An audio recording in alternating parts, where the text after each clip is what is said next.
Hi అండి. ఇవాళ వంకాయ కొత్తిమీర కారం నేను ఇదివరకే ఒకసారి యూట్యూబ్లో షేర్ చేశానండి.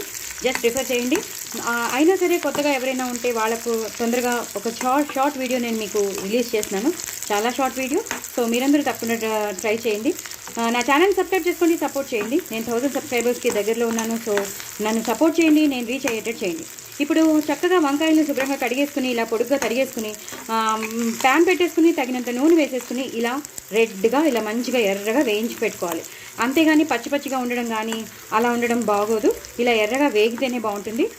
మీరు మసాలా మాత్రం కొత్తిమీర, పచ్చిమిరపకాయలు, అల్లం, ఒక ఉల్లిపాయ, ఒక మీడియం సైజ్ ఉల్లిపాయ, ఇది మాత్రం మీరు గ్రైండ్ చేసి పెట్టుకోవాలి. కొత్తిమీర, అల్లం, పచ్చిమిర్చి, అలాగే ఉల్లిపాయ, ఇవి గ్రైండ్ చేసి పెట్టుకున్న పేస్ట్ని ఇప్పుడు బాగా వేగిపోయిన ఈ వంకాయ దాంట్లో ఫ్రైలో వేసేసి బాగా కలిపేయాలి.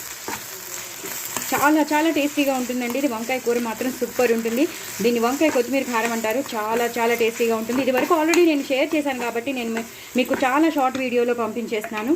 సో మనం మిక్సీ చేసుకున్న వాటర్ ఉంటుంది కదా, కొంచెం ఆ మిక్సీ చేసుకున్న వాటర్ కూడా ఇందులో మనం వేసేయచ్చు. సో దట్ అది బాగా ఉడికి మసాలా అంతా ఈ వంకాయలకి పడుతుందన్నమాట. ఒక 2 మినిట్స్ తర్వాత మీకు మళ్ళీ చూపిస్తానండి. 1 మినిట్ తర్వాత మీకు మళ్ళీ చూపిస్తాను. చాలా చాలా టేస్టీగా తయారవుతుంది. ఒక 2 మినిట్స్ తర్వాత మీకు మళ్ళీ చూపిస్తానండి. ఇలా తయారవుతుందండి. నేను ఇందాక చెప్పాను కదా, నేను మళ్ళీ మీకు చెప్తున్నాను. ప్యాన్ పెట్టేసుకోండి, తగినంత నూనె వేసుకోండి.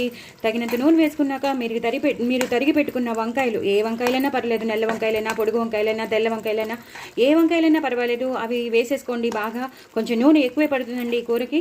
సో బాగా ఎక్కువ వేసేసుకోండి. ఎక్కువ వేసుకున్నాక బాగా ఎర్రగా వేయించాలండి. ఆ వేయించేటప్పుడే కొంచెం పసుపు వేసేసుకోండి.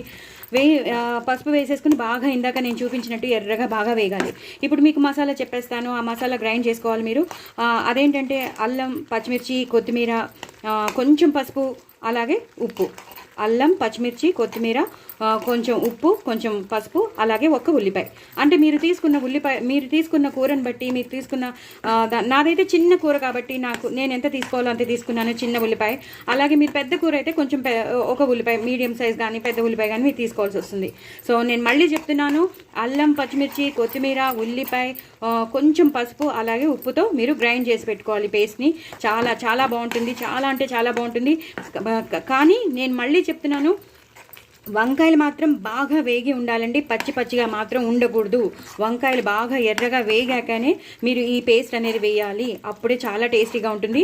అంతేగాని ఏదో మగ్గిపోయే కదా అని వేసేస్తే మాత్రం పచ్చి వాసన వస్తుంది. వంకాయ కూర అసలు బాగోదు. సో నేను చెప్పినట్టు మీరు బాగా ఎర్రగా వేగాక వంకాయలు, అప్పుడు మీరు ఈ పేస్ట్ వేయండి. ఈ పేస్ట్ వేసిన 2 నిమిషాలకి ఆపేద్దండి. మీరు తప్పకుండా ఒక 5 to 8 మినిట్స్ లేదా 10 మినిట్స్ సిమ్లో ఉంచేసి దాన్ని ఇలా తయారవ్వాలి. అంటే దాంట్లో ఉన్న పచ్చి వాసన మొత్తం పోవాలి అనమాట. ఆ కొత్తిమీర, అల్లం, పచ్చిమిర్చి, మనం ఉల్లిపాయలు వేస్తాం కదా, దాని పచ్చివాసన అంతా పోయి మొత్తం ఆ మసాలా అంతా ఆ వంకాయ కూరకి పట్టేటట్టు మనం కాసేపు ఉంచాలి. అందుకే తగినంత బాగా నూనె వేసుకోవాలి. ఎక్కడ కొంచెం కాంప్రమైజ్ అవ్వద్దు.